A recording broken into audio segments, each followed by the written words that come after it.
Bonjour, merci d'être fidèle à notre rendez-vous. Mon invité du jour est une femme politique, un peu plus discrète dans les médias que du temps où elle dirigeait un parti ou exerçait un poste ministériel, mais elle est toujours députée.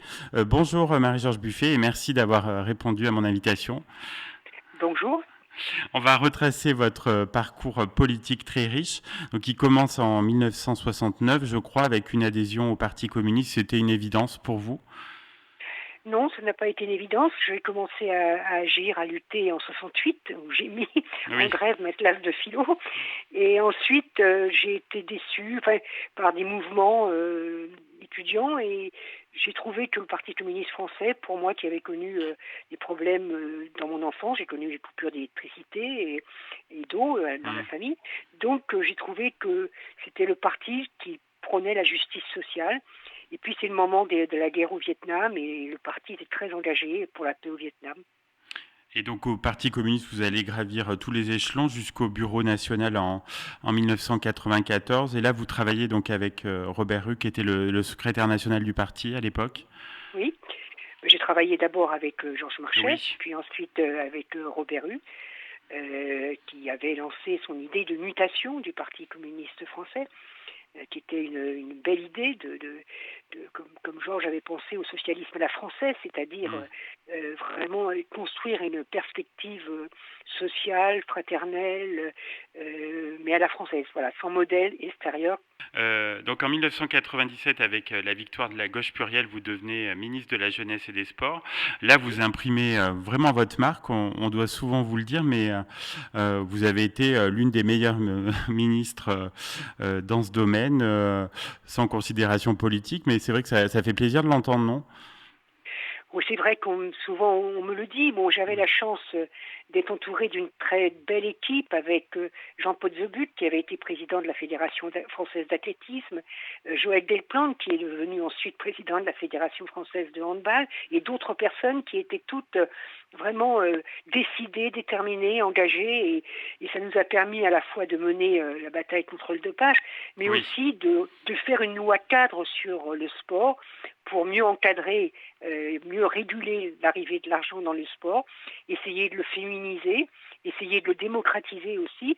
Et ça a été une belle bataille. Moi, j'ai des très très beaux souvenirs parce que à la fois, des fois, on se heurtait un peu avec le mouvement sportif, mais le mouvement sportif, c'est aussi des hommes et des femmes qui ont beaucoup fait de bénévolat, qui ont commencé dans des clubs, à encadrer des clubs, et qui ensuite, après, ont pris des responsabilités dans leur fédé.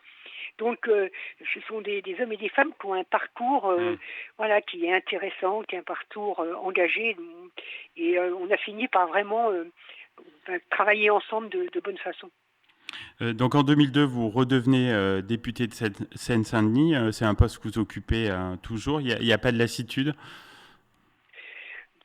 Il n'y a pas de lassitude dans mes rapports avec la population. Mm. Je suis en Seine-Saint-Denis, c'est une population qui connaît beaucoup de Oui. difficultés, mais qui est aussi très riche par sa diversité. Et dans ma circonscription, il y a des villes où il y a 56 nationalités, donc Et oui, oui, oui. on découvre le monde en marchant dans la rue, en parlant avec les gens, etc. Donc non, j'ai pas de lassitude là. Où j'ai de la lassitude, c'est peut-être euh, l'Assemblée nationale n'est plus un lieu où le discours était déjà une action parce qu'il y avait Mm. la force des discours, des interventions. Aujourd'hui, on nous donne 1 minute, on nous donne 2 minutes, Oui, on nous donne oui. parfois 5 minutes, et on a l'impression que le discours politique n'est plus, voilà, il faut faire du pragmatisme. Voilà. Et moi, je pense que dans la politique, la parole, donner du sens à des idées, donner du sens à une perspective pour notre société, donner du sens à un combat féministe et tout ça, ça demande des paroles, ça demande de construire une prise de parole.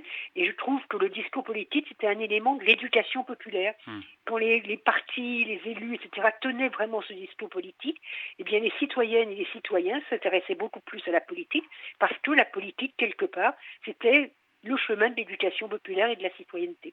Oui. La même année, donc, vous êtes seul à la direction du Parti communiste suite au départ de Robert Hue. Et là, vous vous efforcez de vous rapprocher des acteurs des mouvements sociaux. Oui, on avait Mm. essayé, notamment pour les élections régionales, de faire des listes avec, par exemple, l'association des chômeurs, avec des citoyens comme Mouloud Aounit, avec voilà, on avait essayé de construire une liste d'hommes et de femmes qui agissaient chacun dans leur domaine. On avait fait 7,5, je crois, si je me souviens ce mot, mais c'était une forme d'ouverture à ne pas rester à des listes fermées, à des listes, donner leur place à des gens qui militaient autrement que nous, militants politiques, mais qui militaient au sein de leur association, de leur mouvement. Donc en 2007, il y a la présidentielle, donc vous obtenez un petit peu moins de 2%. Est-ce que vous étiez déçu par votre score? Vous attendiez à mieux, on imagine? C'est pas simplement déçu. Pour moi, je ne m'attendais pas à un score mirobolant, mais je veux dire, c'est pas pour moi. Donc, quand vous êtes membre d'une organisation et que vous prenez un tel score, vous vous sentez complètement responsable du mauvais score par rapport aux militantes et aux militants. Donc pour moi, ça a été pendant longtemps un traumatisme. Pendant des années, j'ai eu du mal à aborder cette question. Parce que je me sentais en responsabilité par rapport aux hommes et aux femmes qui croyaient en cette candidature. En 2008, donc, vous participez à la création du Front de gauche, avec notamment le parti de gauche de Jean-Luc Mélenchon. Vous avez toujours été peut-être un peu plus favorable que vos camarades à ce rapprochement? Oh, je n'étais pas toute seule, il y avait de camarades. D'ailleurs, les deux fois, les adhérents et adhérentes ont voté pour la candidature de Jean-Luc aux 2 élections. Mais c'est vrai que j'ai porté ce dossier du Front de gauche parce que, au fond de ma tête, il y avait l'idée qu'il fallait dépasser un certain nombre de structures, d'appellations, etc. Et moi, je pense encore aujourd'hui qu'on a besoin qu'il se passe quelque chose de complètement neuf à gauche. On voit bien comment la désunion qui à gauche fait qu'à chaque présidentielle, on va se retrouver entre la droite libérale et puis l'extrême droite, le Rassemblement national. Et donc les gens n'ont pas vraiment de choix. Donc moi je milite pour qu'il se passe quelque chose à gauche, soit qu'on soit capable, toutes les formations de gauche, de se rassembler sur un projet, sur un programme, et de désigner un candidat ou une candidate, peut-être qui ne soit pas membre d'aucun parti, mais qui rassemble. Ça peut être Jean-Luc, ça peut être d'autres. Et puis être capable ensuite de marcher main dans la main, parce qu'on a fait les 2 élections présidentielles, mais dès le lendemain, chacun repartait dans ses bureaux, quoi. Et on n'a pas réussi à créer une dynamique sur la durée. Et c'est ça qu'il faut qu'on fasse à gauche. Les municipales ont dû vous donner peut-être un peu d'espoir, non, à ce niveau-là? Écoutez, les municipales, elles sont là où il y a eu union, là où la gauche s'est rassemblée, ça a marché. Là où ça a été plus difficile de rassembler la gauche et tout, où on n'a pas réussi à créer une dynamique dès le premier tour, les résultats sont beaucoup plus mitigés. Marie-Georges Buffet, quelles sont vos envies, vos projets politiques à court et moyen terme?